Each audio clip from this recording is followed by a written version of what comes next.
Today we have with us in the studio Newton Tweedsdale, art critic of The Onlooker, J. Wallace Larwood, book critic of The New Politician, and Faith Bradshaw, film critic of The Sunday Sun.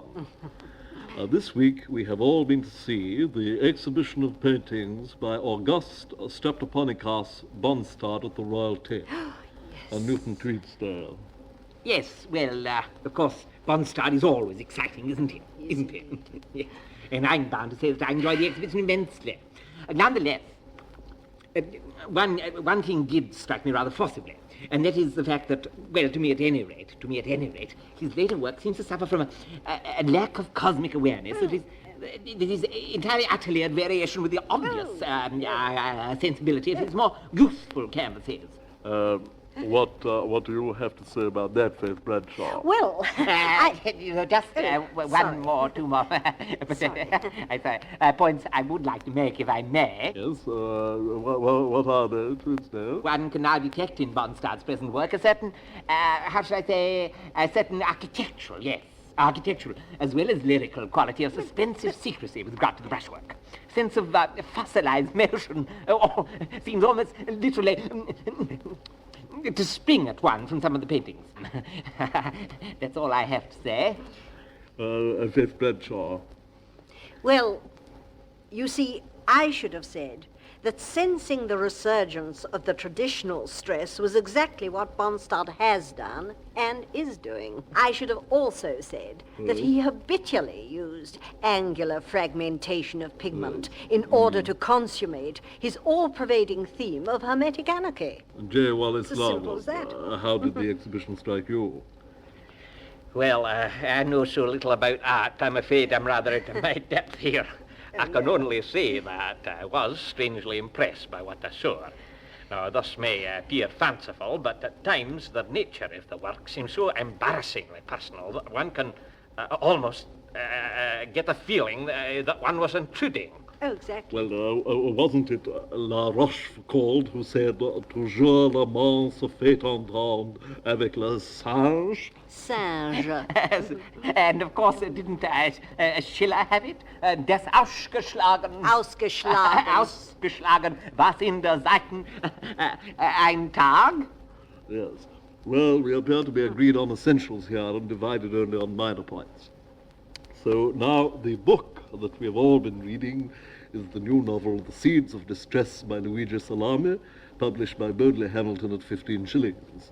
J. Wallace Larwood. Well, I've been reading Harmonium in the Dust by Eustace Grimes. Oh, I was told to read Tomorrow Was New Yesterday. You know, the translation from the Japanese by Lafon. I'm afraid that nobody told me to read anything at all. I didn't say, well, the point of talking about.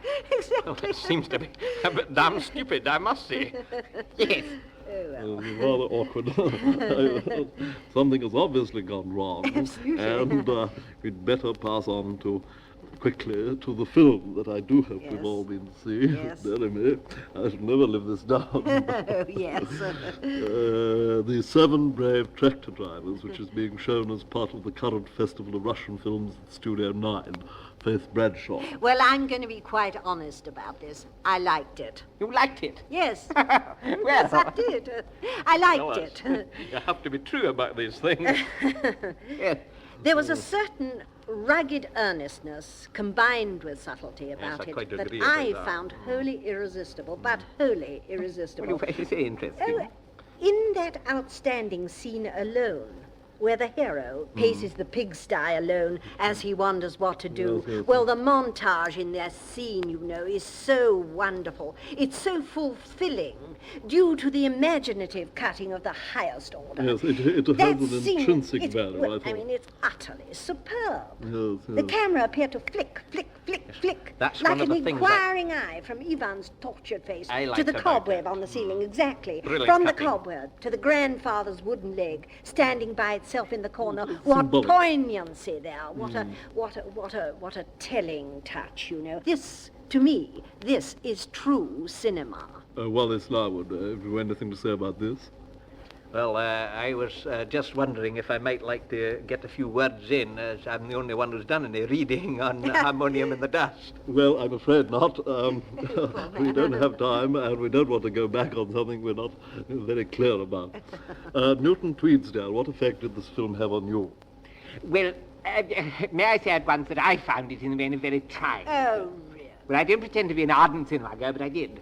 And I thought that Razunkov, in his direction, was far too eager to project the electric images of his own emotional language instead of allowing the intrinsic concepts of the film to speak for themselves. No, I think you're reading that in. Well, no, I don't think I am, because have you never paused in a tube station, for example, and seen a hoarding all torn down, Yes, I and have. a girl's face, with all moustaches on it, and one a sense, a great feeling of I emotion don't see the standing there, affinity. all torn down. One has felt so lonely, so terribly lonely. That is why I prefer Razunkov in his pre-Eisenstein period, when he gave us the biographical trilogy on Lenin. That was when I really liked him.